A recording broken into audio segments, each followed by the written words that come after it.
quisiéramos, digamos, como empezar a proponer es más que de pronto una decisión que se pueda dar desde una Secretaría de Educación, inclusive decir ya se puede abrir o no se puede abrir, es cómo se les va ayudando a cada institución educativa a entender su propia realidad, su propia situación y qué cosas le hacen falta para ese momento seguro de una apertura. Y también es muy importante algo que tú has dicho, y es que seguramente esto no es igual para todo el mundo. Entonces, lo que nosotros hemos visto en otras partes del mundo es que lo que han hecho, por ejemplo, es mirar las diferentes situaciones de las familias. Entonces, de pronto es muy distinto para una familia que para otra. Entonces, hay familias que dicen, yo este año lo puedo acabar en casa sin ningún problema, mientras que hay otras familias para las cuales de pronto han tenido o están teniendo que retornar a sus trabajos, a sus responsabilidades. El tema del cuidado de las niñas y de los niños es complejo. Mirar temas como tú has dicho, eh, los apoyos especiales que se requieren para personas, para alumnos o alumnas con alguna discapacidad, si es posible brindar esos apoyos en casa o no.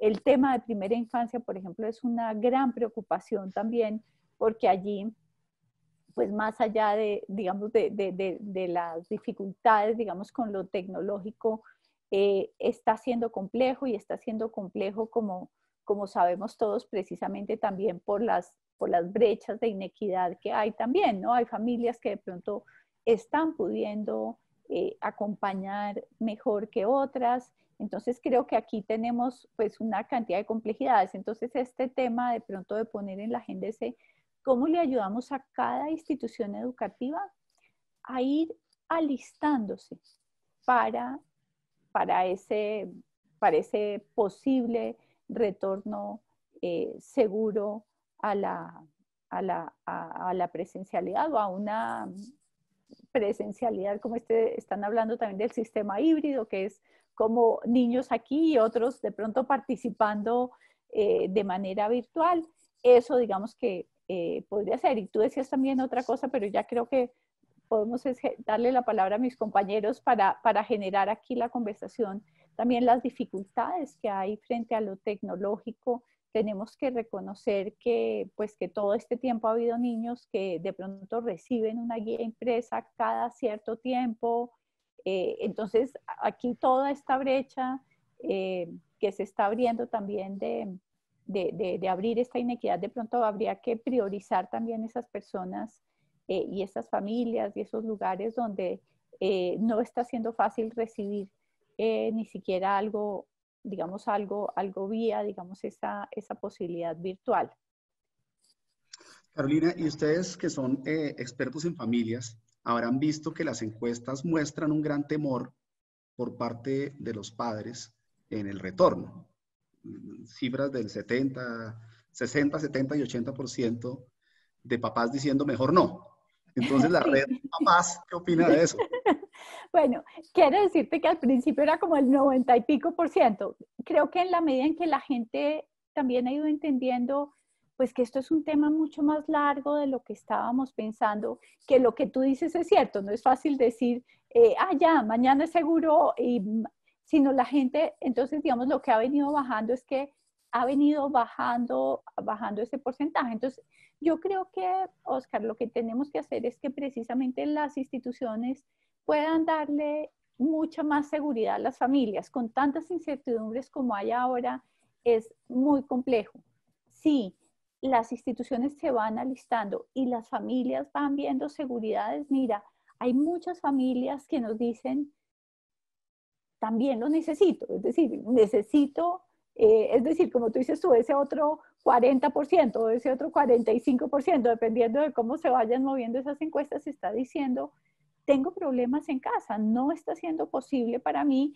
Y creo que otro tema, digamos, que hay que mirar también a veces, eh, que no lo estamos viendo ahorita, son esos otros temas que están pasando con las niñas y con los niños, que tiene que ver con lo emocional, que tiene que ver con lo social, con todos los problemas también, de pronto no hablando solo de lo educativo, sino de los temas también que tienen que ver con salud mental, inclusive con salud física, por estar quietos, por estar de pronto, digamos, aislados. Hay muchas otras situaciones, digamos, que empiezan a complejizarse, y ahí es donde sí creemos que nos tenemos que pegar también pues a la evidencia que es tan incipiente y tampoco. Entonces nosotros hemos estado, digamos, tratando de estar reconociendo qué es lo que está pasando y cómo pudiéramos tener más herramientas para poderle decir a las familias, sí, se puede y se podría de esta manera, pero como no está tan fácil saberlo, pues nos toca ir dando pequeños pasos. Y por eso te decía que más que plantear el debate de abrir o no abrir, la invitación es vayámonos alistando para.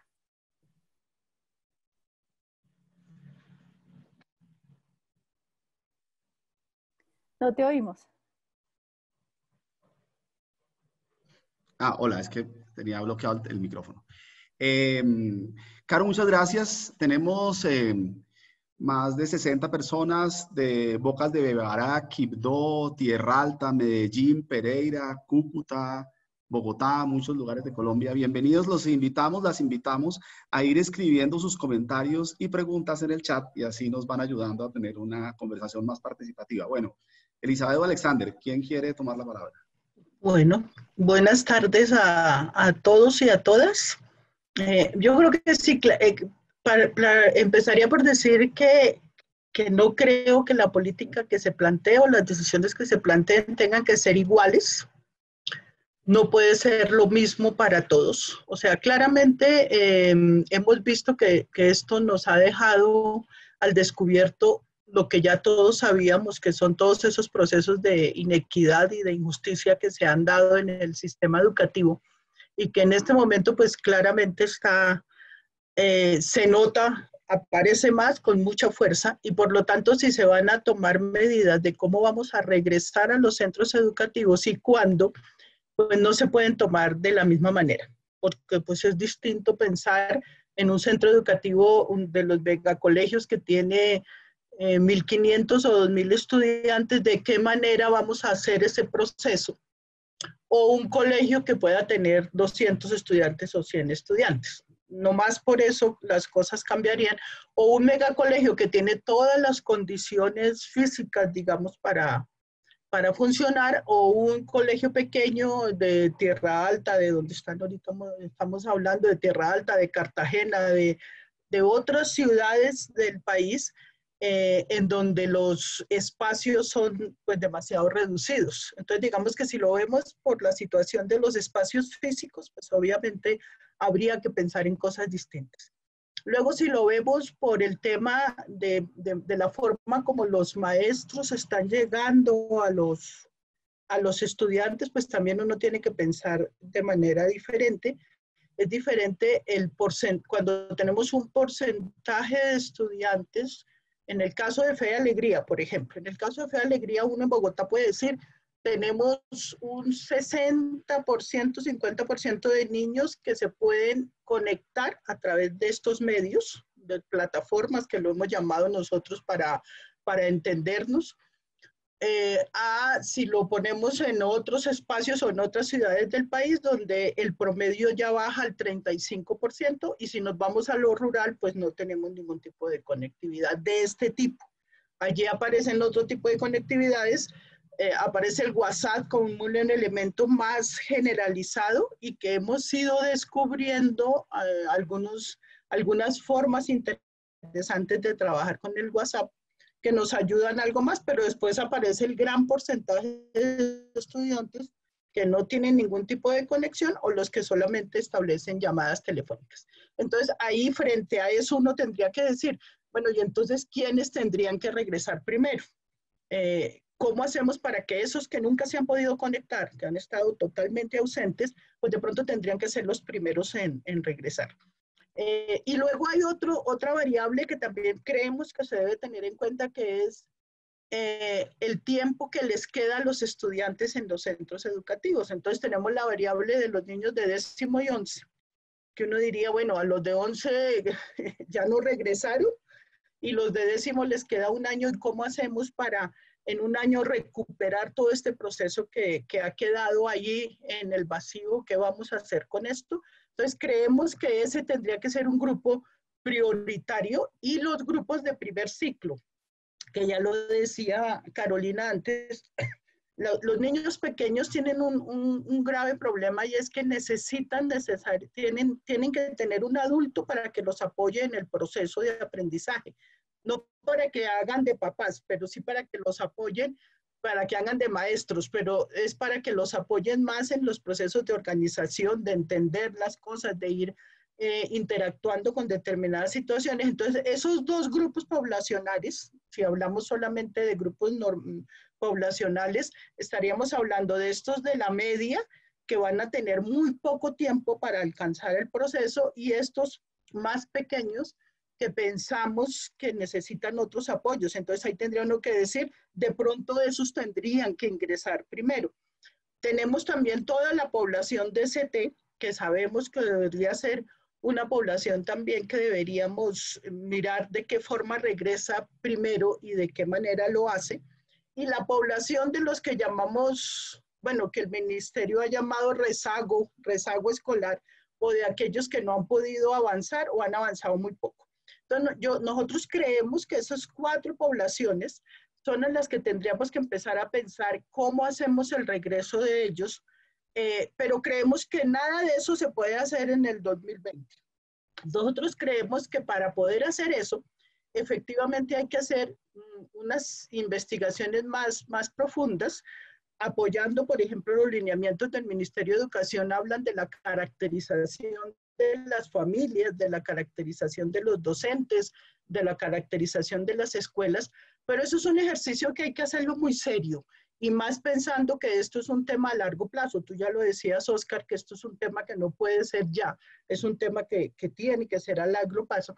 Entonces nosotros creemos que esta es una situación a la que hay que dedicarle un tiempo para poder caracterizar bien de qué tipo de poblaciones estamos hablando, porque nosotros tenemos en el país, pues en todas las regiones que tenemos de todo tipo de poblaciones, donde podríamos distribuir muchas cosas distintas, pero que tendríamos que hacer un trabajo, y de hecho ya lo estamos haciendo, de profundizar muy bien de qué tipo de estudiante y de familia se trata, las condiciones en las que están las familias, las condiciones del niño, porque también habría que pensar esos niños o niñas o jóvenes que han tenido mayores situaciones de problemas sociales y emocionales, que de pronto necesitan hacerlo primero. Entonces creemos que hay que hacer una caracterización muy grande, que no basta con decir quiénes están conectados y quiénes no, sino que eso exige otra serie de características que nosotros ya hemos empezado a trabajar en las diferentes instituciones para poder acercarnos a esas realidades de los estudiantes, a esas realidades de los maestros, porque también tenemos maestros con otras circunstancias, entonces también hay que pensar en el maestro y en las condiciones en las que se encuentra, y de esas condiciones del edificio, esas condiciones de los espacios físicos. Entonces creemos que efectivamente hay que empezar a hacer todo un trabajo a ver si lo logramos, y nuestra meta es tenerlo a finales del 2020, poder tener esa gran caracterización que nos permita tomar decisiones de cómo empezamos a hacer ese regreso, que también creemos, como lo han planteado ya, que no puede ser masivo, que todo el 21 creemos que debe ser un ejercicio alternado, un ejercicio donde estarán unos de una manera y otros de otra, pero que depende de este tipo de caracterización. Entonces nosotros definitivamente pensamos que en este final de año es imposible hacerlo en grupos tan grandes como los que nosotros tenemos en los colegios, de 42, 45 niños por salón. Pues hacer esa división es muy difícil, son demasiados niños. Entonces creemos que eso es imposible hacerlo en este momento, pero sí estamos de acuerdo, obviamente, que lo podamos hacer, iniciar el 21 con una organización muy concreta y una cosa muy bien puesta de acuerdo a las características de los niños, porque lo que sí estamos seguros es que no podemos pensar en que es el trabajo en casa o la educación a distancia o como lo queramos llamar, la solución. Nosotros creemos que esto no es para que se permanezca y se diga, como lo están diciendo en algunos lugares, vea, esto ha funcionado, hagámosle. Creemos que no, creemos que es necesario que la escuela, tú lo dijiste al comienzo de tu intervención, dijiste todo el tema psicológico, social, emocional y físico que están teniendo los niños, que no pueden, la escuela es un espacio de interacción, es un espacio más allá de la construcción del conocimiento, que por lo tanto hay que regresar, pero que hay que regresar con mucho cuidado y insistimos después de un estudio muy profundo que se haga en cada una de las instituciones. Entonces no creemos que la política tenga que darse así nomás y que arranquemos sin pensar en un proceso de mucho mayor profundidad y de mucho más tiempo. Indudablemente, ya el otro tema que uno diría, bueno, ¿qué hacemos con el tema de las herramientas que tú planteabas? Que también, como decía Carolina, esperemos si en un segundo momento hablamos del tema de las herramientas y si realmente eso en este momento nos está funcionando o qué tendríamos que hacer frente a ese tema de las guías o de la televisión o de los otros medios que se están utilizando. Yo dejaría por ahora ahí.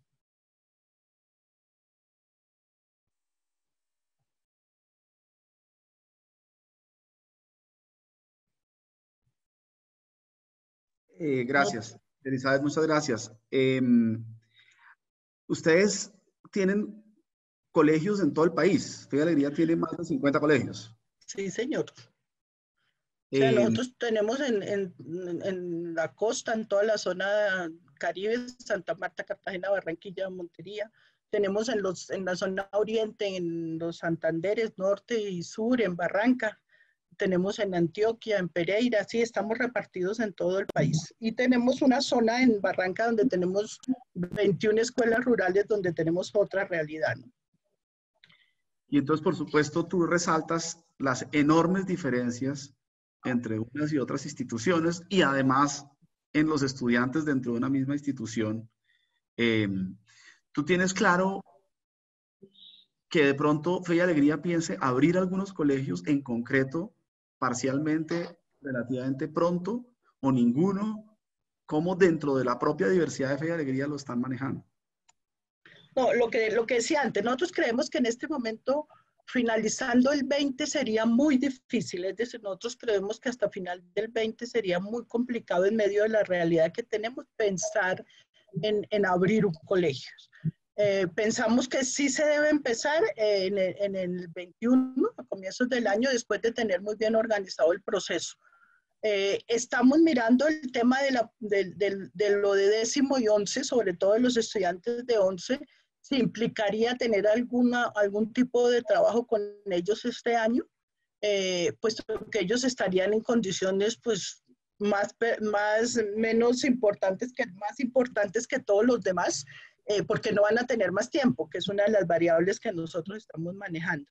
Entonces, no podríamos decir en este momento si con 11 de pronto al final, en octubre pensáramos algo, porque, insisto, eso depende de los resultados de las investigaciones que estamos haciendo, pero sería con los únicos. De resto, pensaríamos que todo debería ser en el 21.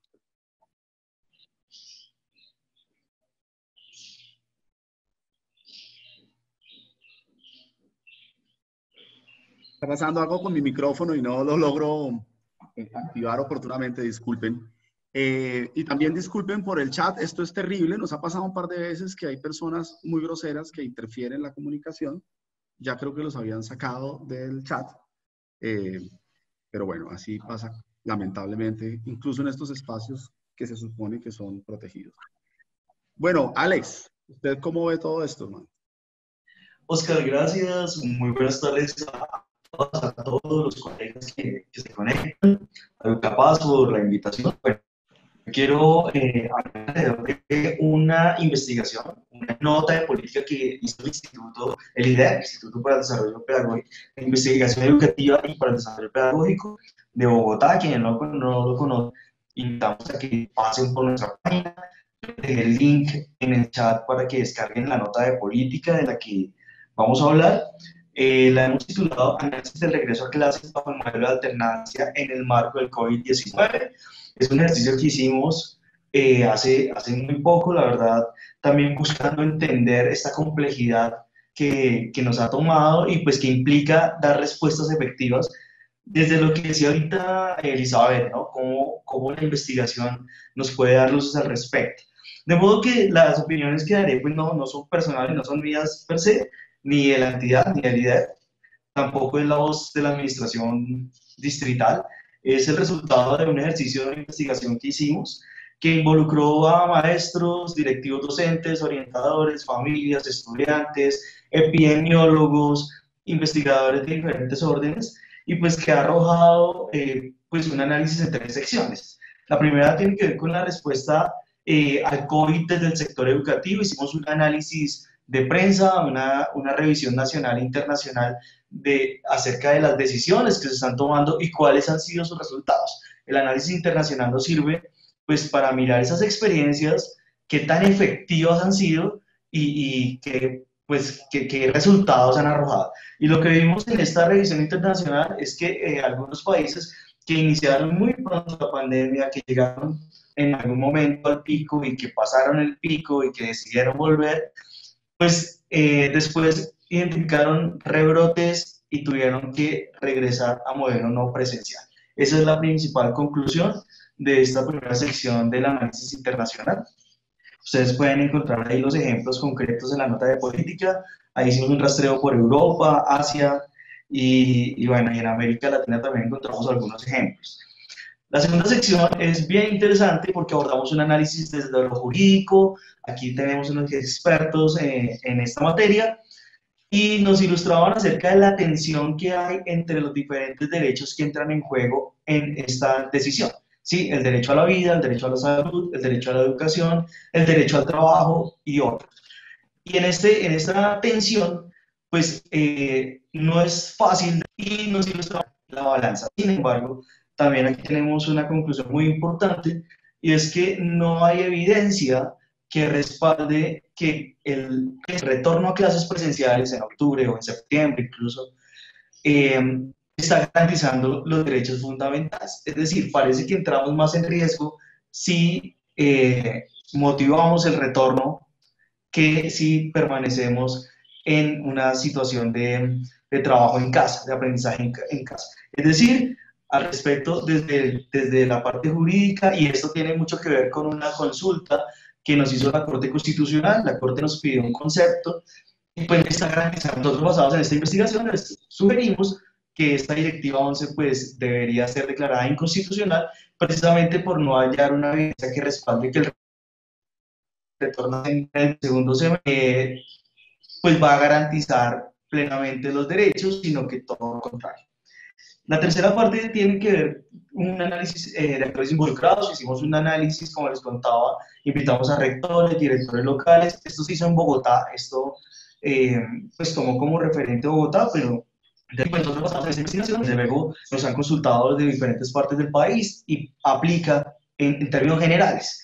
Entonces encontramos que en general hay un consenso en donde los estudiantes pues manifiestan que va a ser difícil, ¿cierto?, para ellos y para ellas mantener un distanciamiento social. Ellos nos contaban pues que por naturaleza, desde luego, es que buscan la interacción, el contacto y que pues, en general contacto y que honestamente no están seguros de cumplir los protocolos. Veíamos una experiencia en Asia, creo que fue en Corea del Sur, en donde pues era, digamos que culturalmente se facilita que los estudiantes estén quieticos, guarden la distancia, que bueno, digamos que la cultura les permite esa disciplina y obediencia, digámoslo así. Sí, pero, sin embargo, ellos después retroceden en la decisión, ¿cierto?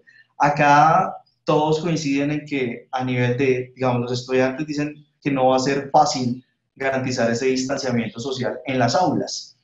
Dos, las familias, también las familias dicen que tienen miedo, ¿sí? Oscar lo mencionabas un poco, hay encuestas, diferentes encuestas. Nosotros lo que hicimos, pensábamos en algún momento aplicar una encuesta, pero no fue necesario porque ya hay diferentes encuestas circulando y cuando uno las cruza uno ve que hay unas tendencias muy marcadas. Las familias en general, un 70-80%, tienen miedo, no quieren mandar a sus hijos a las casas, a los colegios. ¿Por qué? Hay una razón. Ahora, hay unos que saben, pues dicen que tienen que trabajar y que necesitan mandar a sus hijos a estudiar para ellos poder trabajar.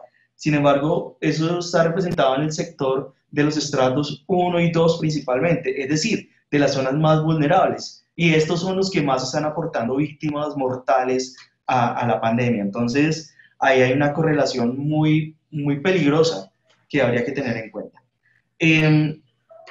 Los maestros efectivamente son muy generalizados en que es una población que de por sí ya es vulnerable porque su promedio de edad está por encima de los 40 años, más o menos hacia los 50 años está el promedio en muchas partes.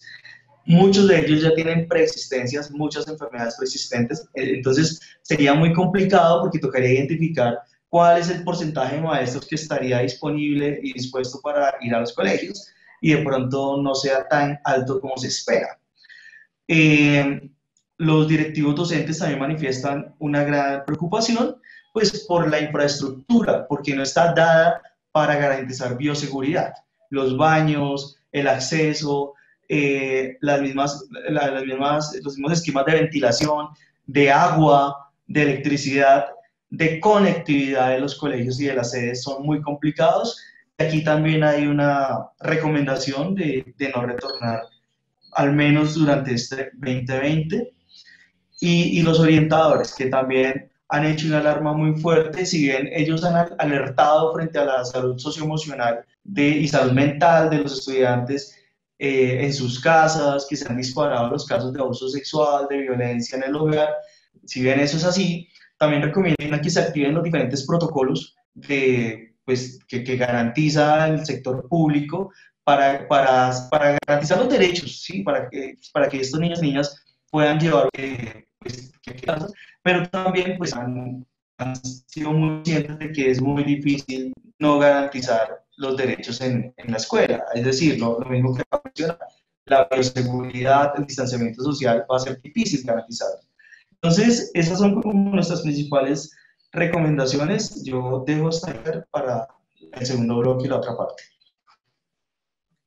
Ahora, la posición de ustedes es entonces un no generalizado hasta diciembre de 2020, pero usted dice al menos. ¿Quiere decir que también estarían planteando un no generalizado para el 2021? ¿Y qué tan generalizado en el 2020 y en el 2021, teniendo en cuenta esta discusión sobre las circunstancias específicas? Porque sería muy bonito en este momento, muy interesante en este momento, mirar ya que tenemos posiciones, pues no distintas en el sentido de que todos entendemos que la cosa es compleja y que no es fácil en ninguna parte, pero sí diferentes en la medida en que unos hablan de un matiz un poco mayor que otros. ¿Qué tan generalizado realmente es lo que ustedes plantean, Alex? ¿Y cómo lo ven tanto Elizabeth como Carolina?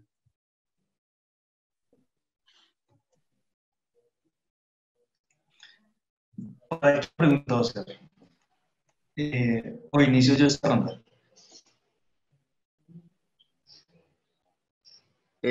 ¿Decías? Te perdí. Sí, inicio yo respondiendo o Elizabeth. Por favor, sí. ¿Qué tan generalizada es esa postura de ustedes? Parece que hasta 2020 completamente y en 2021 no me queda claro. Bueno, sí, es que encontramos unas posiciones muy interesantes, porque es que hay diferentes escenarios, diferentes miradas. Algunos ven esto como algo muy temporal, muy pasajero, que no es tan grave, que es controlable, que va a pasar en septiembre, ¿cierto? Así como en algunos en febrero lo veían como que no, que ya en marzo, abril ya habría normalidad, o en mayo, junio.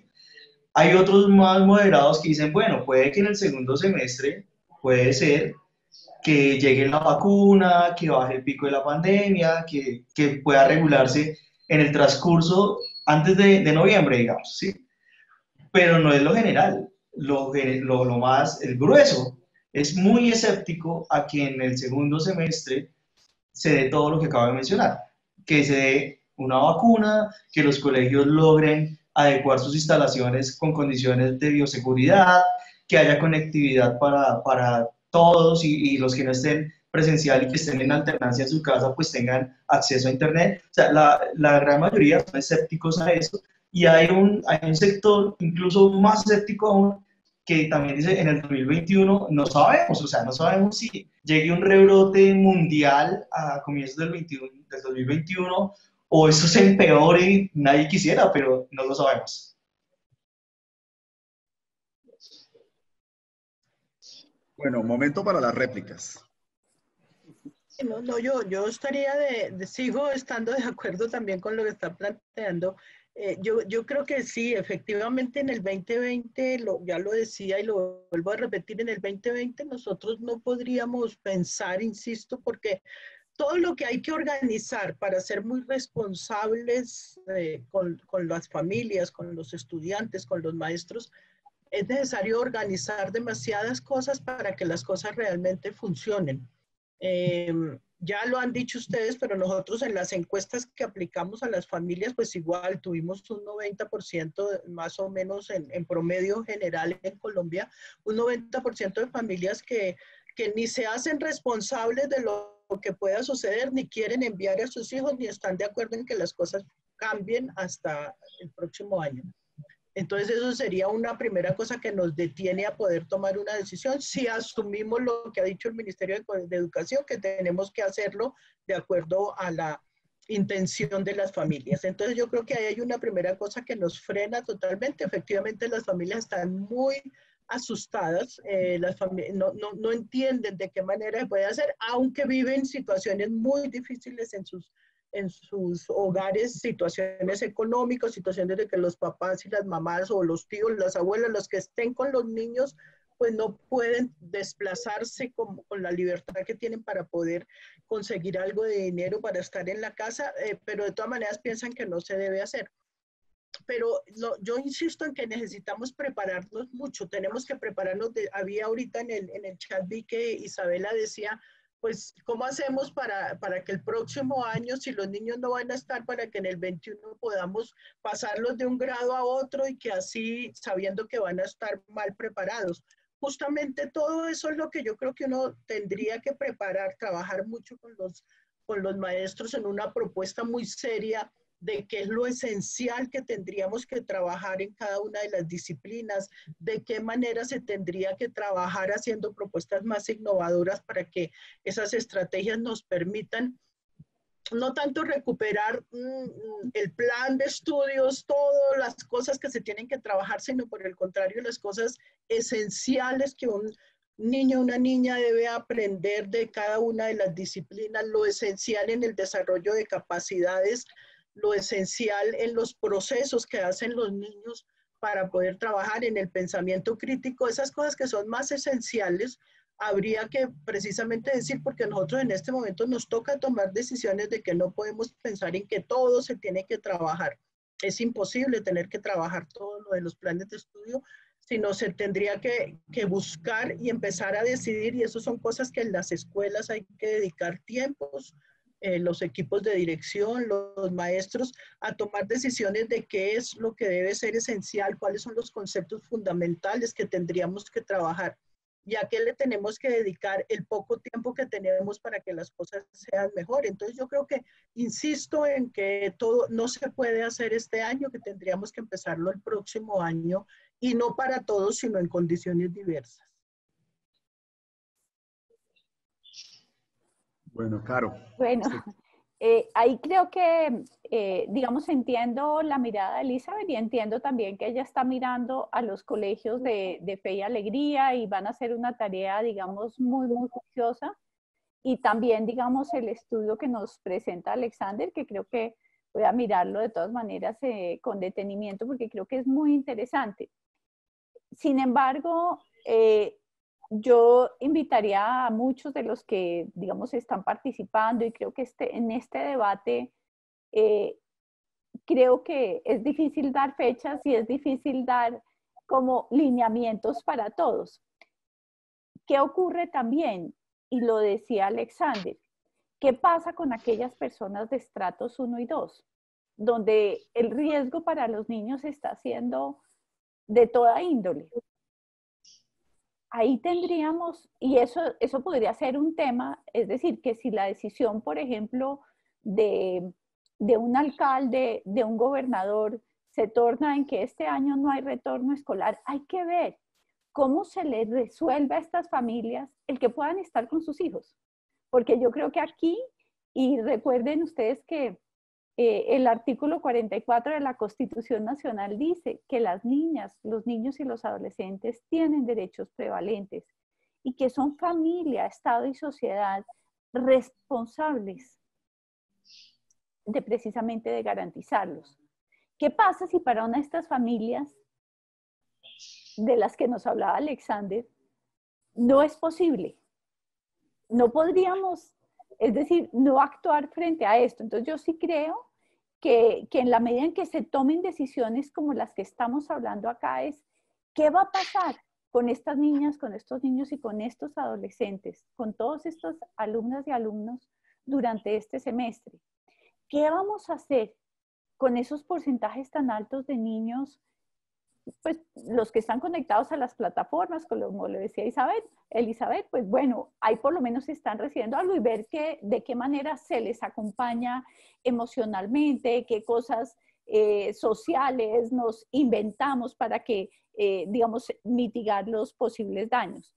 Pero de manera muy especial también empezar a poner el foco, porque es que a veces me preocupa cuando uno habla de estas cosas, se vuelven porcentajes, ¿no? El 36% accede, el otro no accede. ¿Qué pasa con esas familias que, como dice Elizabeth, pues ellos están haciendo esa labor juiciosa de caracterizarlas? Entonces, sí creo que ese es un llamado, digamos, muy importante y en lo que deberíamos estar cuando yo les decía, ¿cómo nos estamos alistando? Alistando para el momento en que sea oportuno y que sea seguro.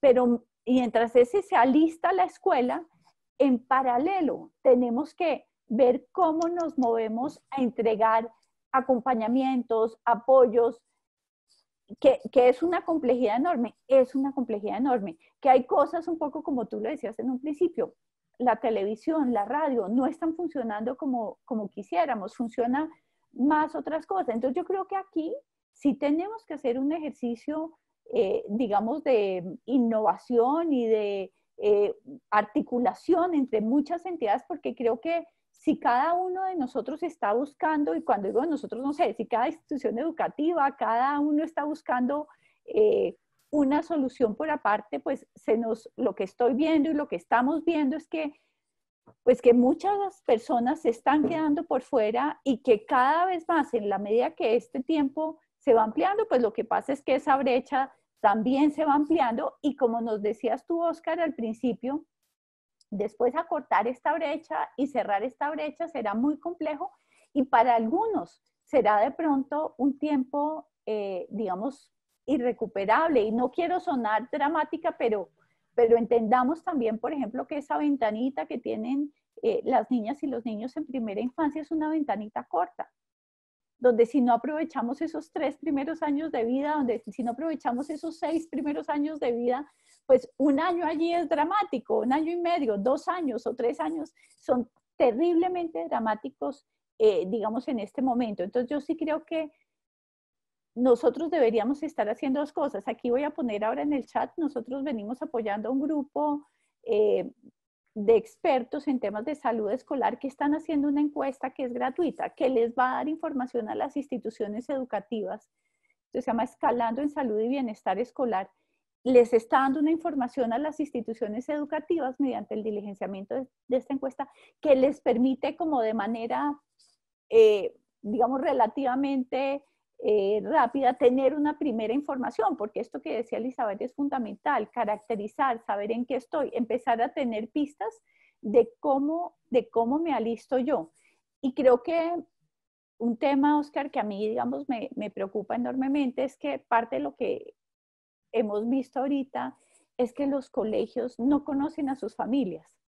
Esa caracterización de la que nos habla Elizabeth es fundamental. Uno de los aprendizajes más importantes es que las instituciones educativas tienen que conocer a las familias, tienen que trabajar en llave con sus familias. Ojalá, pues ese sea un legado que nos deja también la pandemia, este aprendizaje y una relación mucho más estrecha. Yo lo que los invitaría es, eso es lo que tenemos que hacer ahorita, fortalecer esta relación, no para convertir a los padres en maestros, ni mucho menos, pero sí para que ese acompañamiento en casa se pueda dar de mejor manera y para que, no sé cómo tenemos que hacer, pero seguramente a través de las instituciones educativas, poder alzar la mano para aquellas familias que, como Alexander nos lo decía, que lamentablemente muchas de ellas están en estratos 1 y 2, no está siendo posible garantizar el más mínimo de los derechos a sus niñas y a sus niños y cómo debemos buscar para ellos una atención en un tiempo que lo que se está viendo es que pues se está prolongando de manera muy, pero muy grave. Y a mí lo que me preocupa es que de pronto no lo estamos viendo y cuando lo vayamos a ver, pues ya para muchas de estas niñas y niñas, pues no va a haber vuelta atrás. Sí, gracias, Carolina, gracias. Estamos hablando entonces de 4 meses más de calendario escolar en los que muy probablemente no va a haber retorno a las aulas, ni siquiera parcial, ni de alternancia, ni por grupos de edades, etcétera. Yo he escuchado directores de colegios, personas tanto del sistema público como privado que dicen, a mí me preocupa mucho la situación de un grupo. Un día a la semana que pudieran ir algunos niños ya permitiría hacer una planificación, encontrar qué chicos en particular, etcétera, pudieran tener una atención especial. Abrir, aunque sea ventanas para situaciones muy especiales, sería algo que vale la pena, en todo caso, contemplar. Y no sé si esto es imposible en septiembre, pero empieza a ser posible en octubre. Aquí se ha dicho no. Muchas opiniones de actores muy relevantes han sido no. Recordemos que de las 95 secretarías de educación certificadas, 30 y tantas alcanzaron a plantear la posibilidad de un piloto. Ninguna tiene un cronograma, porque realmente, a pesar de haber manifestado eso, no han tenido realmente eco en las bases del sistema y las otras 60 y tantas ni siquiera llegaron a contemplar la posibilidad. Entonces, a pesar de que hay quienes pensamos que todavía vale la pena avanzar en complejizar la situación, asumamos que eventualmente los próximos 4 meses, el resto del año escolar y hasta el próximo enero, no va a haber presencialidad casi de ninguna naturaleza. Entonces la siguiente pregunta sería, ¿y qué va a haber? ¿Qué va a pasar en esos 4 meses? Y ese qué, incluso si no hubiera ni siquiera casos excepcionales de presencialidad, es una cosa muy delicada, porque si todas las esperanzas se ponen en ampliar el acceso a Internet y a recursos, esa situación de 3 niveles de niños y niñas, unos que están relativamente bien, ¿sí? O sea, mis hijos, los hijos de la clase media, un poco más acomodada, con padres profesionales que podemos trabajar desde la casa, que no tenemos que salir a ganarnos la vida en la calle, etcétera, pues tienen un traumatismo menor y en última se las arreglan. Pero luego hay un bloque muy grande de chicos y chicas que realmente están teniendo un contacto muy limitado con la escuela. Allí, por supuesto, que hay un retraso en el rendimiento académico, pero a uno le preocupan mucho las preguntas de ¿y cómo los evaluamos? Y deberíamos aprobar su año escolar y en realidad cuánto van a perder en términos de aprendizaje del currículo y los contenidos, cuando eso realmente no es lo más importante. Lo más importante es su desarrollo integral. Pero luego hay otro grupo, que son los que o escasamente llaman a lista, pero en realidad no están teniendo una relación con el colegio, o están viviendo situaciones de trauma, de aislamiento, sin ventilación, sin iluminación, con maltrato en sus casas, o que sencillamente ya desaparecieron. Hay territorios, hay zonas del país donde las tasas de inasistencia están por el 15, por el 20, por el 30%, y no sabemos si van a retornar o no. Entonces, una pregunta muy importante sería, ¿cómo en estos 4 meses diferenciar esos grupos y aún sin presencialidad darles una respuesta? Que como dice Carolina, algunas iniciativas hay al respecto, pero yo me pregunto si esas iniciativas realmente hacen ese enfoque diferencial entre los que están en proceso de deserción, los que están en un nivel de retraso muy grande, así estén teniendo alguna relación con la escuela, y otros que, bueno, realmente están viviendo una situación transitoria y manejable. ¿Qué hacemos estos 4 meses si no hay presencialidad? Es la pregunta que yo diría que esa es una pregunta que todos tenemos y que nos estamos haciendo permanentemente con docentes y equipos de dirección de los centros educativos. ¿Cómo hacemos? Nosotros tenemos como focos 3 cosas y es, primero, Nosotros estamos trabajando en un foco grande que es todo el tema socioemocional, afectivo, de cuidado de la persona, de relaciones, a lo que le estamos dedicando muchísimo tiempo. Tenemos otro foco grande que es el tema de tratar de no perder a ninguno, decimos nosotros. ¿Cómo hacemos para acercarnos, llegar inclusive a las casas, a los lugares de vivienda de aquellos con los cuales no nos podemos conectar? Y un tercer foco que es que los niños que están con nosotros aprendan lo que estamos trabajando. No todo lo que tendrían que aprender, pero que lo que hagamos sea aprendiendo. Entonces eso nos ha obligado a pensar. Nosotros lo que más estamos utilizando en este momento es el trabajo a través de guías, por lo que ya les decía, porque la gran mayoría no tiene otro tipo de conexión. Y porque ya en nuestra innovación que veníamos realizando, ya veníamos trabajando el proceso con guías, unas personalizadas y otras de socialización de trabajo en equipo.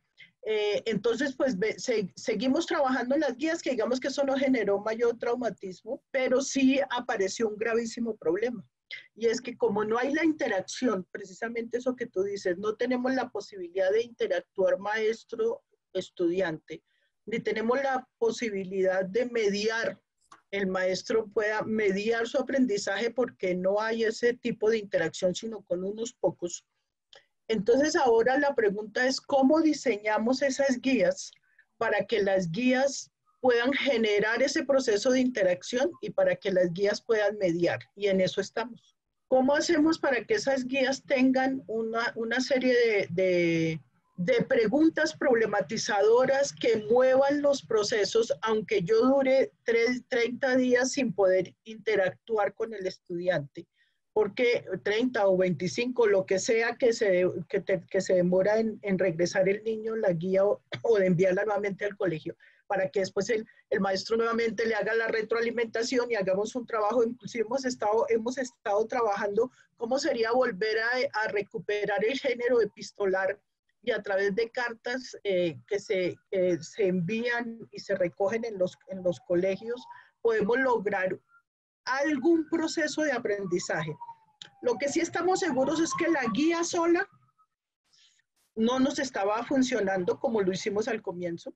La guía sola no produce aprendizaje. Una cosa es que yo desarrolle la guía y otra cosa es que aprenda a través de la guía. Entonces podíamos tener muchas evidencias de que los niños desarrollan guías o traen las cosas, inclusive los no conectados, pero eso no significaba que estuvieran aprendiendo. Entonces la pregunta que nos estamos haciendo y con la cual estamos trabajando es ¿cómo hacemos para saber que sí están aprendiendo y para garantizar el aprendizaje? Y es por eso que estamos diseñando y buscando alternativas. Todavía no podemos decir que la respuesta está, no la tenemos. Sabemos que tenemos que mejorar la interacción de los niños, porque a veces el problema ni siquiera, a ver, una cosa es la forma de conectarme con el niño y otra cosa es cómo interactúo con él. Es posible que yo lo tenga en la plataforma, pero no haga una interacción que produzca aprendizaje, sino que le pregunte qué dudas tienen, dónde va la guía, bueno, hasta luego. Si yo hago eso, tampoco, aunque lo tengo en la plataforma, tampoco generé aprendizaje. Entonces, el proceso que estamos profundizando es cómo genero interacción, cómo problematizo, ya sea porque no tengo ninguna manera de hablar con el niño, sino que la forma de interactuar es la guía, o porque lo puedo hacer por teléfono una vez por semana, o porque lo puedo hacer por WhatsApp, con algunas maneras de comunicarme de pronto en algunos momentos porque la familia tuvo datos unos días, o porque lo puedo hacer por la plataforma. Nosotros estamos pensando, y de hecho estamos haciéndolo, intentando, yo no voy a decir que ya lo logramos, intentando diseñar 4 formas de guías distintas que responderían a esas formas distintas. Porque indudablemente al comienzo lo hicimos, digamos que todo abril, digamos marzo y parte de mayo era la misma guía y por supuesto pues vimos que eso no se podía hacer y fue necesario regresarnos a empezar a construir ya sobre las guías que ya teníamos. Ya digo que nosotros ya veníamos con esa experiencia, pero indudablemente eso nos ha mostrado y nos ha ayudado a buscar, a ser muy creativos y a buscar alternativas, pensando siempre en que tenemos que intentar llegar a todas las formas que tenemos de encuentro con los niños y tratar de hacer lo mejor que podamos. Hay mucho material en la red, hay mucho material de muchas entidades que han ido construyendo que son muy buenos, pero que hay que irlo adaptando según estas circunstancias para que realmente se den los aprendizajes.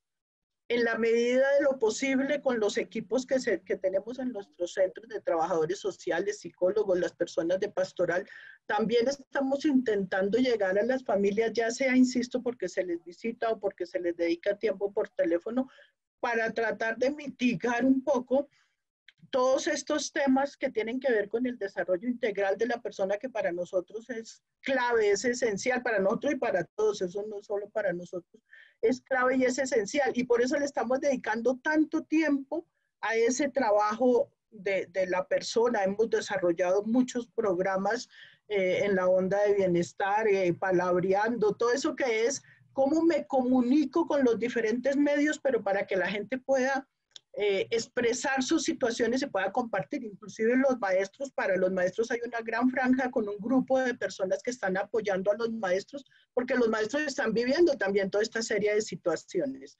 Entonces, digamos que sabemos que esto no es nada fácil y que seguramente van a ser 4 meses, pero 4 meses ya recogiendo un aprendizaje anterior, 4 meses en los que permanentemente nos va a tocar estar ajustando las cosas. Nosotros, el reflexionar sobre la práctica se vuelve una cosa importante para todo este proceso, porque la verdad nadie la tiene, no la conocemos, no sabemos qué es lo mejor, y es solamente la práctica, los resultados, lo que vamos viendo, lo que nos puede ir diciendo qué es lo que podemos hacer, ¿no?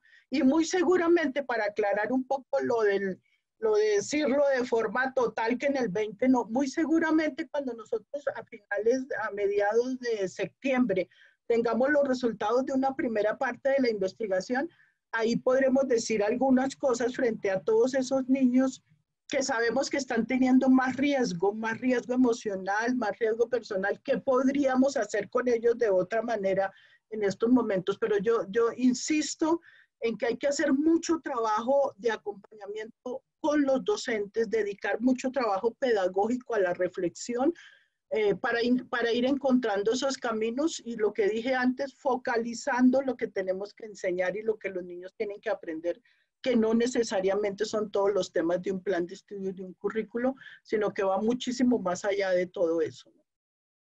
Yo quisiera decirle a Elizabeth que si tiene vínculos a los que pueda acceder las personas que están en este webinar para conocer más de lo que está haciendo Fe y Alegría, sería muy útil. Carolina nos ha propuesto escalando.co, escuelanueva.org, varios territorios donde Educapaz trabaja, han hecho cosas que están en los boletines, que están en educapaz.co, y en pasatuidea.org hay otros aportes posibles. El IDEP ha hecho también videos de clases con maestros emblemáticos. No sé si se pueda tener acceso a esos recursos a través de un vínculo, y aprovecho, Alexander, para pedirle que también nos vuelva a poner el vínculo a la nota de política del IDEP, de la que estuvimos hablando en la primera parte, y les doy la palabra por si tienen algún otro aporte sobre este tema de qué hacer en estos 4 meses de calendario escolar y 6 meses hasta volver a tener el inicio del año escolar 2021, para pasar posteriormente a pensar en mediano y largo plazo. Claro, Oscar, gracias. Ahorita en un momento ya les comparto los 2 links, el de la nota de política y el del canal de YouTube, para que puedan tener acceso, de luego es abierto y gratuito.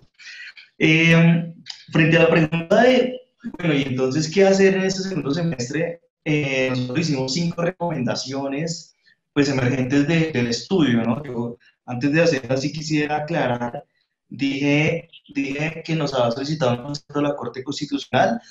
Realmente fue el Consejo de Estado quien nos solicitó ese concepto. Entonces, para pasar a nuestras conclusiones y recomendaciones, la primera es aprovechar este semestre, lo que queda, para hacer adecuaciones a nivel de la infraestructura física de los colegios, de las sedes educativas. que hayan baños, que haya agua, que haya jabón, que exista, bueno, toda la infraestructura física requerida para que el distanciamiento social sea efectivo. Esto es lo primero. Lo segundo es a nivel pedagógico, que es de lo que estaba hablando Elizabeth, y es, digamos, lo más importante quizás.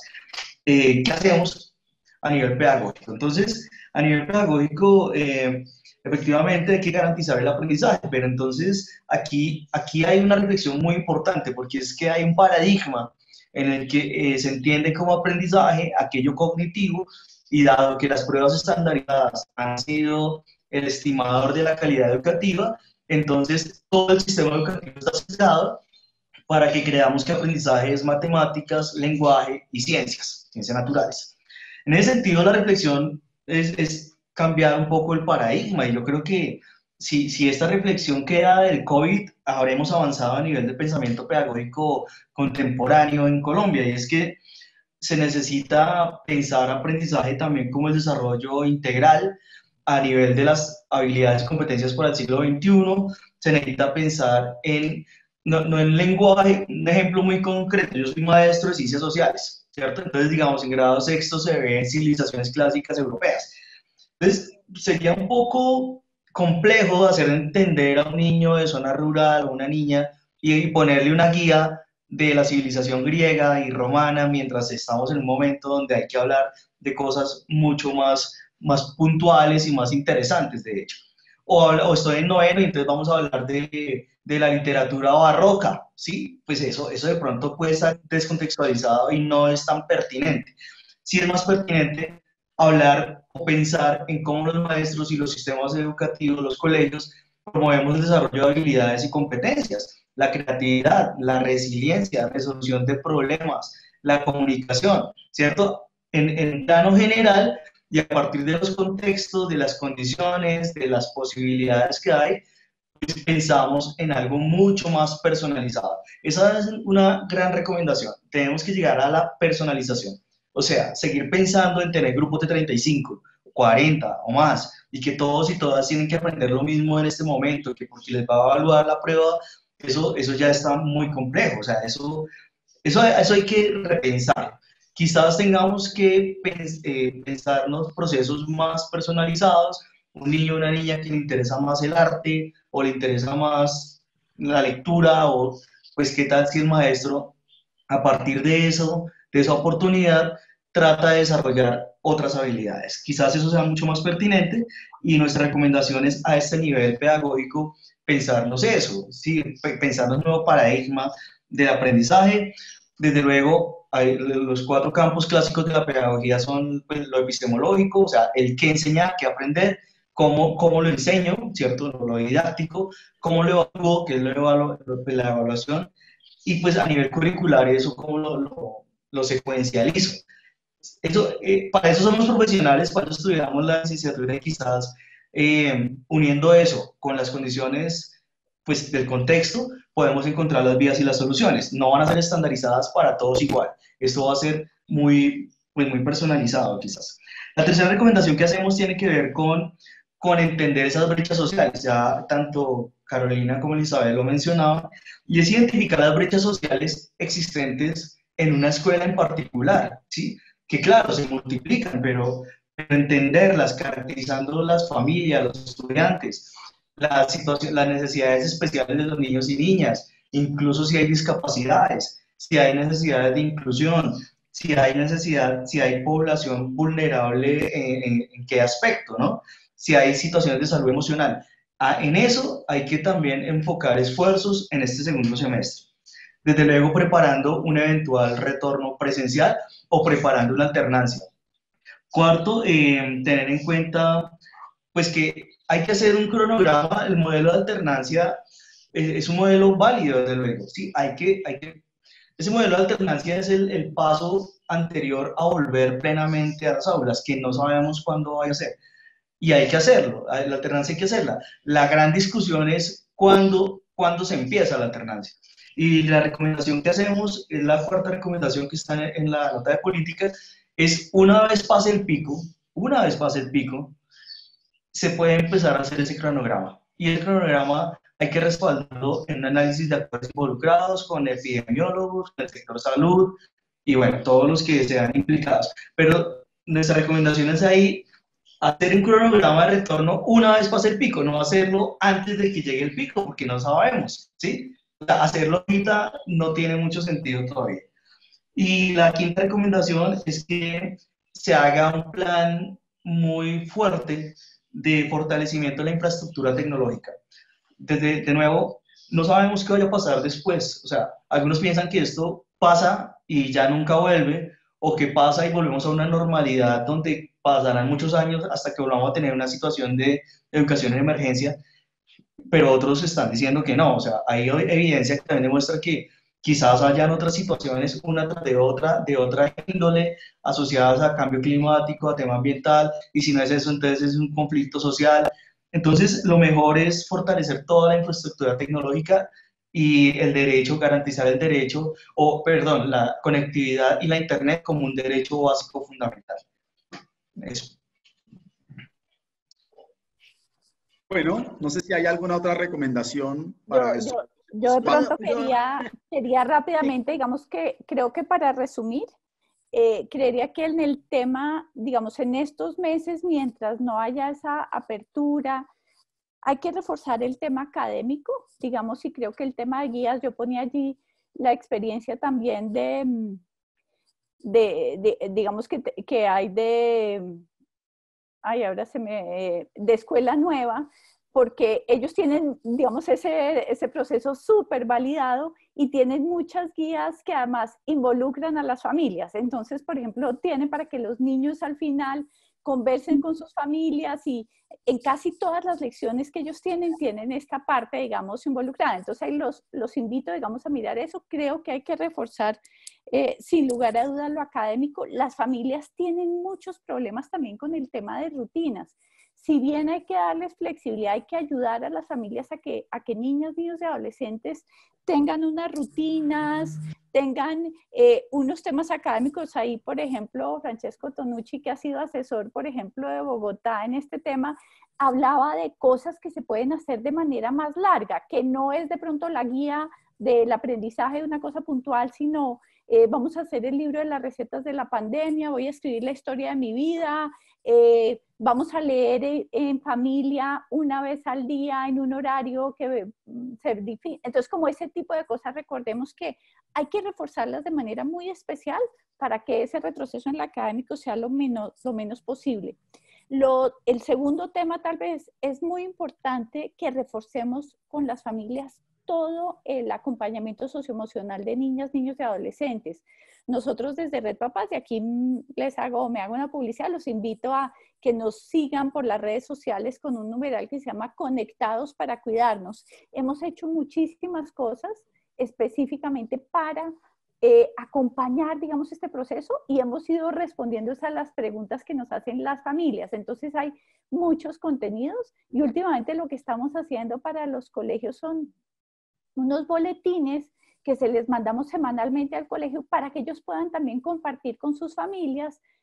Además los pueden cambiar, los pueden mejorar, los pueden hacer lo que quieran vía WhatsApp, vía las redes sociales, los colegios que tienen redes sociales, entendiendo que hay que acompañar a las familias. Ahora están cansados, están agotados, no los podemos dejar solos. Entonces todo el tema, digamos, y tenemos también muchos aliados y ahí Oscar nos compartía también, digamos, desde todo el tema socioemocional, hay que estar acompañando a las familias. Y el tercer tema, yo creo que hay que hacer una alerta muy importante a las familias que Oscar nos decía como ese tercer nivel, quienes están teniendo sus derechos vulnerados en este momento. Recordar a los profes, los colegios, tener súper claras las rutas y las rutas ahora cuando el tema es virtual. Aquí les recuerdo la línea 141 del ICBF y Te Protejo es www.teprotejo.org. Hay una app que se llama Te Protejo que deberíamos tener todos en los dispositivos y ahora las niñas y los niños, y hay unos videos súper corticos. Nosotros sacamos una estrategia que se llama numeral Hablemos en Familia, y dice Hablemos en Familia del sexting, del ciberacoso, del grooming, de todo este tipo de cosas. Entonces, una invitación, digamos, como a tener estos tres temas mientras no haya esa apertura, esa alternancia, como la llamemos, pues muy en nuestra agenda. Muchas gracias, Óscar. Gracias. Entonces, Sí. tenemos muchos vínculos a muchos recursos, pero instalemos teprotejo.org en el celular. Lo voy a hacer ahora, tan pronto salgamos de la reunión. Solo pones Te Protejo y ya, se descarga en Android, en iOS también, sin problema. Porque lo que no cabe duda es que algunos están llevando la peor parte de todo esto. Y tenemos que concentrar energías en esos niños y esas niñas.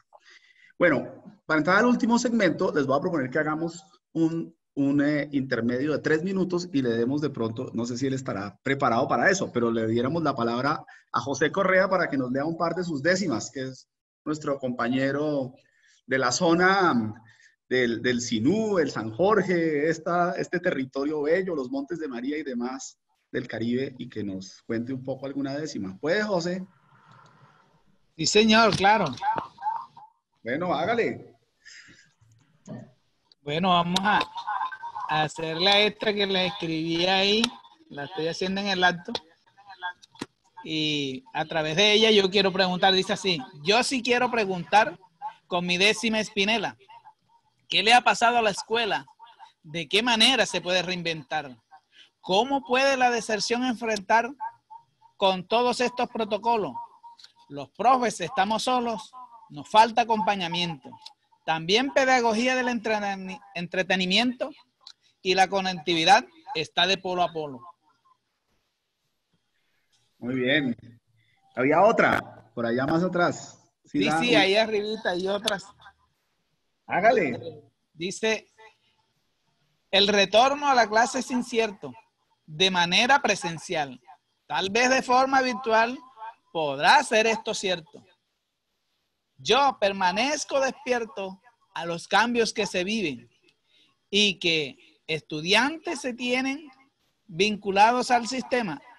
Perdón, hay una pregunta. ¿Y qué estudiantes se tienen vinculados al sistema? Más bien pensemos el tema y ver lo que más nos conviene. Entonces, mire que hay unas preguntitas ahí en la décima Spinella, porque es que esto del retorno es complicado. No solamente la conectividad, hay herramientas, hay artefactos, a veces no tenemos el computador. Si tenemos el computador, no lo tenemos actualizado. Y entonces viene un archivo, cualquiera que me mande el alumno en un video que él grabó en su celular y en mi computador no abre. ¿Por qué razón? Porque de pronto no están actualizados los sistemas. El sistema con que se graba en el celular es diferente al sistema que tiene mi computador viejito. Oiga, esto hay que tenerlo en cuenta también. Son cositas sencillas, pequeñitas, parece ser, pero resulta que debemos tener conocimiento, habilidades y capacidades en el manejo de estas plataformas, de estas herramientas. Entonces, nos cogió la pandemia, nos sacó al sistema educativo de la escolaridad con que se encontraba a un sistema virtual, pero los docentes no estamos preparados. El sistema formativo no estaba preparado. Los padres de familia no manejan muchas veces el celular. No saben contestar la llamada. Van a saber grabar un video algunos. Entonces, esto es complejo. La educación está llamada a reestructurarse totalmente. Yo vengo insistiendo hace varios años, deben estudiar los padres, los niños y los profesores en común, pero nos tienen un concepto de que el profesor va a enseñar, no va a estudiar. Nosotros también vamos a estudiar, vamos a aprender, porque aprendemos de los papás, aprendemos de los niños y de algunos compañeros. Yo soy bueno en hacer décimas, pero hay unos compañeros que son buenos en grabar video, yo no soy bueno en grabar video. ¿Qué sería lo ideal? Que yo le enseñe a ellos las décimas y que ellos me enseñen el video. Muchas gracias. Muy bien. A ver, don José Correa, aquí, con el sombrero de su tierra. Muy amable. Bueno, si quieren respirar un poco mientras vamos introduciendo la siguiente pregunta, tal vez hacer algo de estiramiento de las piernas. La última parte de esta conversación que queremos introducir es ya ubicándonos en el año 2021. Y la primera cosa que a mí me inquieta y que quiero consultarles es cómo valorar el impacto de esta pandemia cuando estemos el año entrante en alternancia o en presencialidad. Cómo estimar realmente cuántos niños no volvieron al colegio. Bueno, esa es una primera cosa que va a ser dolorosamente sencilla de verificar, pero luego los que regresaron, ¿en qué condiciones regresaron? ¿Cuánto retraso habrán tenido en su desarrollo motriz, en su desarrollo emocional, en su desarrollo cognitivo? ¿Disponemos de las herramientas de evaluación para esos propósitos? Y hasta qué punto entonces la evidencia nos va a orientar para tomar decisiones y no cometer el error de creer que todo reinicia como si no hubiera pasado nada. Y bueno, luego si quieren enviamos otros elementos, pero ¿qué tan cierta será la información de la que podamos disponer el año entrante? ¿Y cómo nos estamos preparando para tener esa información? Yo debo confesar que en términos de políticas educativas gubernamentales he visto poco en materia de medición de esos impactos.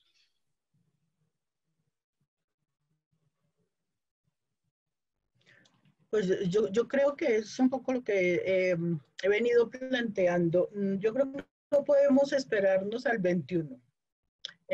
Los impactos tenemos que empezar a retomarlos desde ya. Es decir, yo creo que hay que seguir y mantener un proceso permanente de seguimiento a nuestros niños y niñas. Nosotros hemos variado todo este proceso, obviamente, de valoración y de esto. De hecho, ya en la innovación teníamos procesos de valoración diferentes donde lo que nosotros medimos es el avance que el estudiante va teniendo hacia su meta, que son metas integradas, porque allí nosotros lo que trabajamos son habilidades de pensamiento crítico, saberes disciplinares y todo lo que tiene que ver con el contexto y la aplicación en el contexto. Pero nos interesa saber cuánto avanza el niño. Es un proceso de valoración que está basado en reconocer los avances de los niños hacia la meta y todo el avance es válido. Nosotros hace tiempo, bueno, ya hace año y medio venimos trabajando en la idea de que nada se pierde, no estamos hablando de perder o ganar, sino estamos hablando de que tanto avanza. Y entonces identificar a los niños en sus variaciones de cuánto avanzan, unos avanzan más y otros avanzan menos, pero cada uno avanza desde sus posibilidades y esos avances son los que nos permiten ir respondiendo con los niños en cada una de las cosas. Entonces, yo creo que no podemos esperar al 21 para empezar a hacer ese proceso. Necesitamos empezar a identificar como las circunstancias que se van dando ya en esos procesos de seguimiento y retroalimentación que para nosotros se han vuelto esenciales. No son seguimiento y retroalimentación, insisto, de saberes académicos, son seguimiento y retroalimentación de los procesos de avance integral de los niños a todo, en cada uno de sus niveles. Nosotros trabajamos en ambientes de aprendizaje que lo que hacen es articular disciplinas para trabajar por proyectos y ahora lo estamos haciendo en retos en familias y eso nos permite ir viendo cuánto avanza la familia y cuánto avanza el niño. Trabajamos el tema de talentos, que en este momento también nos ha permitido trabajar ya no desde los talentos específicos con que cada niño estaba trabajando, pero sí nos hemos metido para trabajar retos en familia y hacer juegos y hacer cosas que se puedan trabajar en familia y desde ahí ver los avances. Y luego yo creo que cuando los niños vengan, regresen al 21, cuando tengamos una decisión después de los resultados de estos procesos de investigación, indudablemente tenemos que visto no necesariamente puede ser la verdad, porque el proceso de esta manera puede que no nos permita identificar totalmente lo que queremos identificar, pero habría que dedicarle mucho tiempo, habría que dedicar tiempo para ver en dónde está el niño, que para nosotros al hablar de avances, saber en dónde está es muy importante, no saber en dónde debería estar y si está en cuarto, en qué temas debería estar, no, sino en dónde está realmente en su desarrollo y en todo su proceso integral. Y por lo tanto yo creería que todo el primer trimestre del 21 en ese regreso que no sabemos cómo va a ser, insisto, debería dedicarse mucho a ver en dónde está el niño en desarrollo de saberes disciplinares, de desarrollo de las habilidades y capacidades y de desarrollo de estas capacidades que tiene para leer el contexto. Necesitaríamos dedicar tiempo para saber exactamente en dónde está el niño, centrado, insisto, en las capacidades, en las habilidades de pensamiento crítico, que son como lo que nos daría elementos para ubicar a los niños. Y yo creo que eso es un tema que se va dando también paralelo al que vayamos avanzando. En la medida en que yo voy proponiendo acciones de trabajo con los niños, puedo ir valorando y midiendo en dónde están. No necesariamente es como si yo dejo parqueado lo que tengo que trabajar con los niños y ahora me dedico a hacer diagnósticos. Yo creo que en la medida en que uno va trabajando con los niños, se va haciendo procesos de seguimiento muy al estilo de las investigaciones cualitativas, donde es posible ir escribiendo, ir viendo lo que el niño va logrando, lo que vamos avanzando, vamos haciéndolo. Por eso yo digo que es una cosa que tiene que hacerse ya, desde ahora. Es todo un proceso que continúa, que cuando regresen en la manera que vayan a regresar, hay que seguir haciendo procesos de seguimiento y no solamente ver resultados, sino saber en dónde realmente están los niños, y no tanto por los porcentajes de niños que hayan sido promovidos o no, sino lo que realmente ha avanzado en aquello que creemos que debe aprender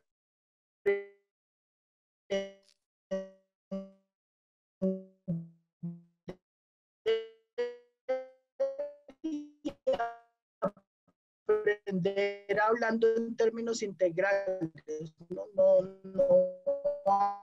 aprender en términos de uno para hacerlo.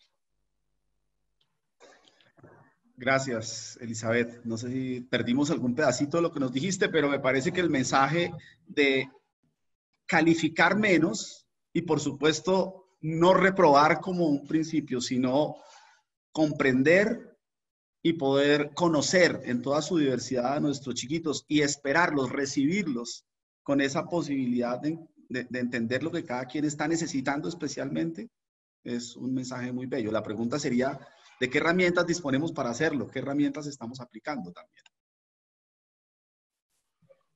Y no sé si con él y con ustedes seguimos en esta pregunta. Bueno, listo, sigo yo entonces. La pregunta no es nada fácil, Oscar. Nos mandó una pregunta muy compleja, ¿no? ¿Cómo va el impacto del COVID? Y eso está asociado efectivamente, o sea, tenemos herramientas para medir eso, tenemos instrumentos. Cuando uno piensa valorar, valorar significa comparar, ¿no? Mirar un punto de referencia en un momento dado y saber cómo está después, ¿cierto? Eso es una valoración, comparar. Y por un lado, quisiera reiterar un poco, ¿cuál es el estimado? ¿Cuál es la mirada clásica de comparación? Las pruebas, pues, SABER o las pruebas PISA. Hace poco, la semana pasada, por un lado, pues, quisiera reiterar un poco, ¿cuál es el estimado? ¿Cuál es la mirada antepasada? La OCDE publicaba una preocupación sobre, que decía que si los niños, que en América Latina, los niños y niñas iban a rezagarse un año en aprendizaje, ¿sí? Pero desde luego, o sea, ¿comparado con qué? Con sus instrumentos, que son los que mencionaba en lenguaje, matemática y ciencias principalmente. Como si no se aprendieran otras cosas, como si en la pandemia no se hubiera aprendido arte, o no se hubiera aprendido resiliencia, de autocontrol, de autogestión de las emociones. Y luego esos instrumentos no están dados.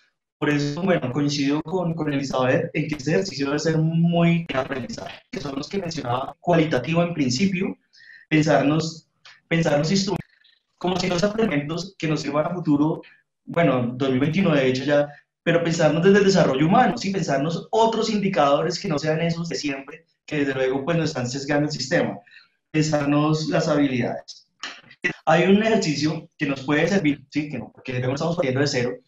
Hay una línea de base que está por publicarse dentro de muy poco, basada en el índice del derecho a la educación, ¿sí? Este ejercicio se hizo para toda Colombia por entidad territorial, que nos habla de 4 componentes, los 4 componentes de Tomaszewski: asequibilidad, accesibilidad y humano. O sea, pensarnos otros indicadores, y esos son 52, una lista de 52 indicadores. Todo eso nos habla de las brechas pues si eso ya va a estar a la mano y podemos encontrar formas de comparar qué tanto accedían los niños y niñas al colegio y cómo está la accesibilidad, adaptabilidad y aceptabilidad. Perdón que te interrumpa, de pronto si cierras tu video, te estamos entendiendo, pero es complejo entender. Eso, maravilloso.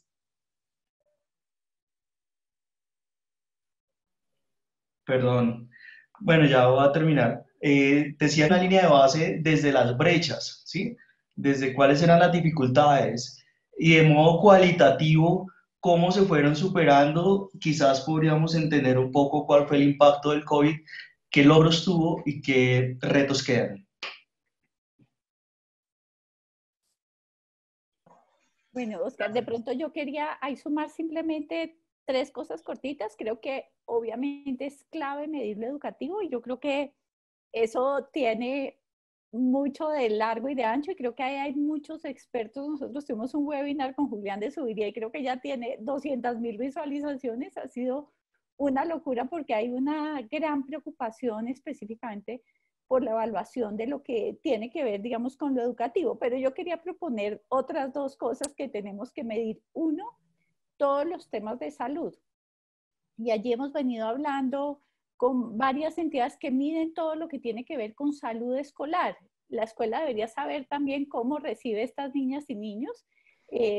Escalando tiene una propuesta que estamos, digamos, viendo a ver si acompañamos y con un proyecto que tenemos con UNICEF también estamos mirando. Lo que pasa es que se estaba midiendo solo temas que tenían que ver con alimentación, actividad física, higiene, pero creo que en este momento toca hacer una medición mucho más cercana de temas de salud mental, salud emocional, muchas otras situaciones, salud sexual y reproductiva, consumo de sustancias psicoactivas. Tocará medir, digamos, de manera más integral un poco esos niños niñas, niños y adolescentes que va a recibir la escuela. Y una tercera medición que yo creo que es muy importante también es saber en cuanto a vulneración de derechos de niñas, niños y adolescentes. Te cuento que hay un tema súper complejo ahorita y es que pareciera que hay menos violencia contra las niñas y niños. Y nosotros tenemos, digamos, una postulación, digamos, creemos desde Red Papás que lo que está ocurriendo es que las niñas y los niños perdieron un entorno protector, un entorno que reportaba situaciones de maltrato, de abuso. Entonces, creo que es solo para complejizar más, no porque tenga la respuesta, sino para que ojalá miráramos el tema de manera más integral. Quizás ya no hay alguien desde las escuelas denunciando, quizás ya no hay alguien como un orientador, un director de grupo en el colegio identificando algo que pudiera después generar una alerta. Sí, no se ve el golpe, no estamos viendo ese golpe que hacía que se activara esa ruta de reporte. Sí, muy preocupante. Sí, como cuando decía Elizabeth, ¿cómo los recibimos? Cuando los recibamos, estar preparados para eso es bien importante, ahora y hasta ese momento, para saber en realidad a qué nos atenemos. Y cómo tener una mirada diferencial, una mirada que permita en su momento poner los énfasis, poner las prioridades donde es. Yo quisiera, antes de darle la palabra a Nigna para que nos cuente un poco qué han aportado los participantes a través del chat y de pronto nos cuente unos siguientes pasos en este proceso, pues preguntarles un poco sobre eso, sobre cómo hacer prioridades correctas, pero cerrar con una última inquietud, y es cómo no ser ingenuos en creer que las cosas, que vamos a contar con todos los recursos para enfrentar las situaciones venideras, y cómo entrar en miradas realistas sobre las soluciones. A mí, por ejemplo, me preocupa mucho que el recaudo tributario seguramente va a significar recortes en los presupuestos y la crisis económica que esto ha generado, a menos que hubiera una mirada excepcional como tuvieron muchos países de la posguerra, por ejemplo. El caso de Finlandia es muy interesante, pero el de Corea, el de Japón, muchos otros nos sirven precisamente cuando vino un periodo de poscrisis con mucha carencia económica, se enfatizó en la educación y se enfatizó en lo que podía generar un nuevo enfoque de desarrollo humano para una recuperación de largo plazo. Eso puede que no suceda en Colombia, ojalá sucediera, pero lo que puede pasar si no sucede es que tengamos una situación de estrechez fiscal y de dificultades para hacer las inversiones que se requieren. Y ahí lo que preocupa es que no hay acuerdos, hay una disputa política, hay una pelea entre visiones ideológicas, entre sectores. Los maestros van por un lado, el gobierno nacional va por otro lado, los gobiernos territoriales van por otro lado, el sector privado tiene una preocupación de reactivación del empleo, etcétera, pero ¿quién realmente está dispuesto a ponernos de acuerdo a todos acerca de esas decisiones que se van a necesitar en los próximos años? ¿Seremos capaces de tener un pacto nacional por los niños, por la educación, por todos los actores de una política educativa diferente? ¿O será que nuestro nivel de dificultad para ponernos de acuerdo nos invitaría a ser pesimistas en este momento? ¿Y qué tipo de medidas realistas podríamos tomar en esas situaciones? Yo, por ejemplo, me pregunto por la descentralización de la educación, ¿hasta dónde nos va a ayudar o nos va a dificultar ese proceso que viene? Oigo muchas propuestas que dicen, bueno, pues todos los cambios, la reforma de la infraestructura, la reforma de la tecnología, las relaciones técnicas entre número de estudiantes y docentes tienen que cambiar, etcétera. Todo eso cuesta plata. Todo eso probablemente sea el camino indicado, pero ¿cómo lo podríamos financiar?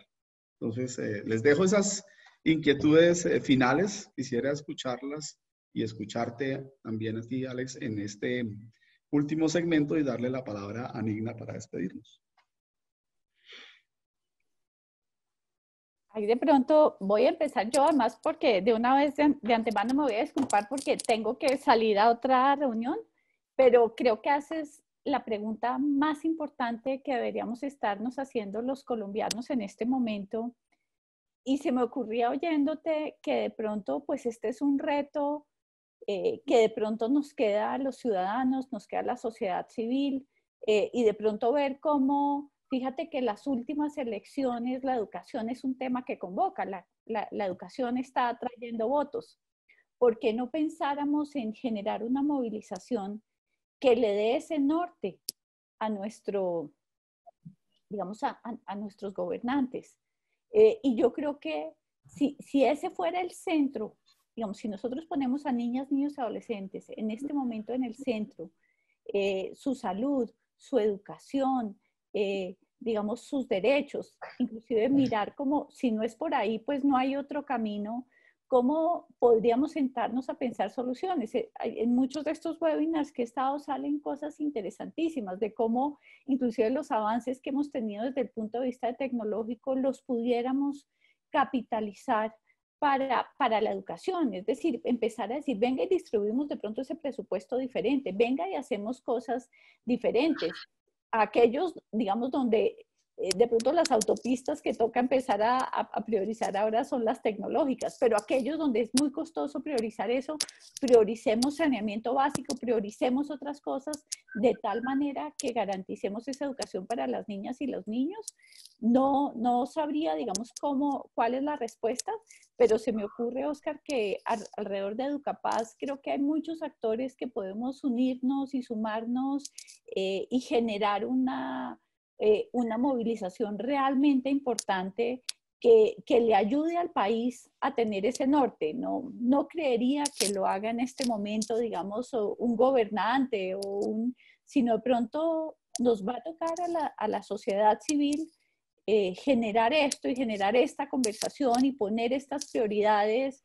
Y yo creo que Colombia tiene muchos pensadores muy importantes que podrían rodear una idea como la que tú estás planteando, que me parece pues de la mayor importancia. Y yo creo que si lo dejamos un poco pues al azar, de pronto no va a ocurrir. Entonces, si tú te animas yo creo que podemos empezar a sumar organizaciones y sumar fuerzas y sumar voces de opinión. Y sería un muy bonito momento, digamos, para hacerlo. Colombia necesita eso y digamos que Educapaz tiene, mejor dicho, ese nombre nos está invitando a hacer ese unirnos a buscar ese gran objetivo para el país. Y parecería lindísimo y qué reto tan enorme. Oscar, muy importante lo que planteas. Hay que trabajar con las redes de comunidades de base. Sí, yo A ver creería. si tenemos la posibilidad de hacer movimiento, ¿no? Yo creería que es el camino porque no sé si haya otro, yo no veo otro camino, pero bueno, un gran reto por delante. Y sí, yo creo como Carolina y frente a lo que planteaba Oscar, aquí yo creo que es la oportunidad, yo creo que hemos aprendido mucho con todo el dolor y las angustias que nos ha causado la pandemia. Yo creo que también hemos aprendido mucho. Hemos aprendido en formas distintas de ver la vida, de relacionarnos, de encontrarnos. Y yo creo que una de las cosas importantes que se ha dado es que la gente ha empezado a sentir la escuela como más comunidad. O sea, en este momento las familias, frente a todo lo que han tenido que vivir, empiezan a descubrir su papel. Y aunque en algunos casos ha sido muy difícil, en algunos casos nos hemos equivocado nuevamente dándoles un papel que no es, pero cómo es, empecemos a entender este proceso educativo como un proceso articulado de familia, escuela y sociedad. Y eso yo creo que es la oportunidad entonces que se nos da precisamente para empezar a hacer una movilización nacional donde podamos unir voces, las voces de la familia, de la escuela y de la sociedad en torno a tratar de organizar unos presupuestos en donde se pueda invertir más en estas desigualdades que realmente han ido apareciendo, a favorecer más ese clima de inclusión, aprovechando esto integrado a tratar de responder más a políticas a largo plazo, porque pues en este caso, pues ya sabemos y lo hemos dicho, no son cosas que vayamos a transformar rápidamente, sino que se necesitan políticas más largas, necesitamos más tiempo para obtener los resultados que están, políticas que permitan realmente que las escuelas construyan sus diferencias, porque no pueden ser políticas iguales, que yo creo que esa es una de las cosas más complicadas que tenemos, que siempre planteamos unas políticas para todos iguales y no desde las diferencias de las ciudades, del tipo de población que se tiene, del tipo de escuela, donde podamos tener políticas donde realmente las escuelas puedan actuar de manera diferenciada, que nosotros en últimas tenemos unos marcos que nos obligan, entonces uno sabe que tenemos instituciones y circunstancias muy distintas, pero en últimas las secretarías de educación o los interventores empiezan a pedir lo mismo, estemos en Bogotá o estemos en el Chocó, piden exactamente lo mismo y nos exigen lo mismo. Entonces, ¿cómo tiene que haber políticas donde realmente se den procesos diferenciados? Pero esto solo se tiene que dar, yo estoy de acuerdo con un movimiento donde las voces estas que han empezado a sentir la importancia de este proceso de verdad se puedan escuchar y podamos movilizar. Y creo que efectivamente con Educapaz y con otras entidades con las cuales podemos hacer alianzas y podemos construir ese gran movimiento donde podamos actuar y ser actores realmente vivos en este proceso educativo que es tan importante para todos, ¿no? Gracias, Alex. Bueno, yo creo que hay 5 vías por las cuales podemos contribuir a posicionar la educación como un aspecto clave y estructural. Si cierras tu video te oyes muchísimo mejor. Gracias. Ya, bueno. Creo que hay 5 elementos claves que nos pueden ayudar a posicionar este tema como algo estructural para transformar la sociedad colombiana, porque de verdad necesitamos de más y mejor educación. Entonces, la primera vía es la vía del Ejecutivo, es decir, necesitamos que los tomadores de decisión a todos los niveles, desde presidencia, alcaldes, gobernadores y demás, pues entiendan y le den el lugar a la educación desde propuestas que ya vayan muy elaboradas, muy discutidas, que estén consolidadas pues, para ser implementadas como política pública. Eso es lo primero, o sea, meterse en la agenda del tomador de decisión, que el tomador de decisión tenga claro y sea transparente frente al uso y manejo de la administración de la educación en su entidad territorial. La segunda vía es a través del legislativo. Estas ideas, estas propuestas, hay que moverlas también en el Senado, en el Congreso, en los consejos municipales, a través pues, de acciones populares y de lo que sea necesario, pero hay que llevarlas allá a la discusión de los funcionarios. La tercera vía es a través de acciones de derecho. Esto es lo que yo les contaba que el IDEP ha estado haciendo y va a seguir haciendo en relación a cuestionar y a llevar a la jurisprudencia, a ese terreno, la discusión sobre el cierre de brechas, transformación pedagógica, y pues asimismo debemos luchar en ese terreno para garantizar la educación como un hecho clave de la sociedad. La cuarta vía es a través de la movilización social. Acá es lo que pues ahorita mencionaban tanto Carolina como Elizabeth, y es fundamental y será fundamental la acción movilizadora de los maestros, de los estudiantes, de los grupos de interés, de las organizaciones no gubernamentales, del sector privado, todos rodeando una apuesta por la educación. Esto va a ser muy importante. Y finalmente, pues a través de los medios de comunicación. O sea, necesitamos ser visibles, necesitamos llevar ideas concretas y claras y que la ciudadanía las entienda, las vea y las respalde. Eso es. Bueno, Alexander, Elizabeth, Carolina, muchas gracias. Esa idea de entender una educación que reconoce las diferencias, mirarla en el largo plazo, aprovechar el momento electoral, la posibilidad de hacer activismo judicial. Y hay una idea en el chat que dice, revisitemos el plan decenal de educación.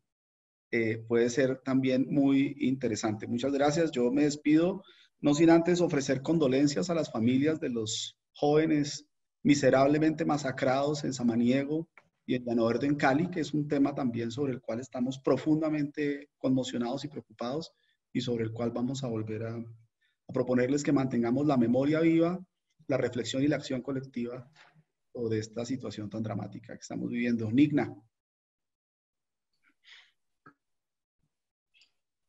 Pues muchísimas gracias, Carolina, más que te quedaste así los últimos minuticos. Muchas gracias, Elizabeth, Alexander, Oscar, que creo que hizo una excelente conducción, mejor dicho, mejor acompañados no pudieron estar. Yo quería simplemente dejarles como dos elementos que yo sentí que fueron como recurrentes en los comentarios que hicieron en el chat. Uno tiene que ver con los datos.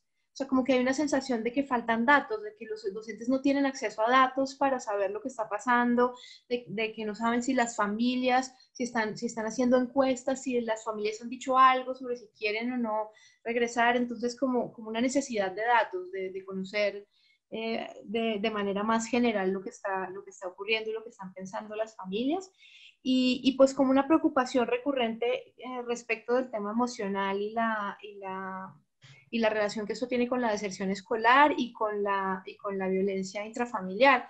Hay un comentario muy bonito que hacía Isabela respecto de un foro en el que se reunieron alrededor de 200 familias de un colegio y, digamos, las familias hacían el reconocimiento de que, pues, que se les salía de las manos el tema de la convivencia y que sí estaba incrementándose la violencia intrafamiliar, pero pues las mismas familias, digamos, manifiestan que pues, no tienen herramientas para manejar las circunstancias. Entonces, pues esas dos fueron como ideas repetitivas a lo largo del chat que me parece que es importante como dejar acá sobre la mesa, y no sé si de pronto alguien quisiera reaccionar a ellas. A mí me parece que pues que ambos temas, ¿no? También preguntaban sobre cuándo va a estar disponible la línea de base del derecho a la educación y en dónde se podría consultar, Alex.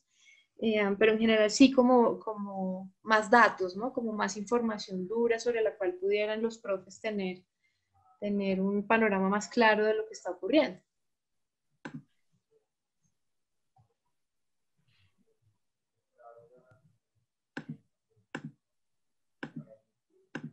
No sé si Alex quisieras, o de todas maneras nosotros vamos a recoger todos los vínculos que nos dejaron aquí en el chat. Los vamos a poner a su disposición en un banner en la plataforma Pasa tu Idea.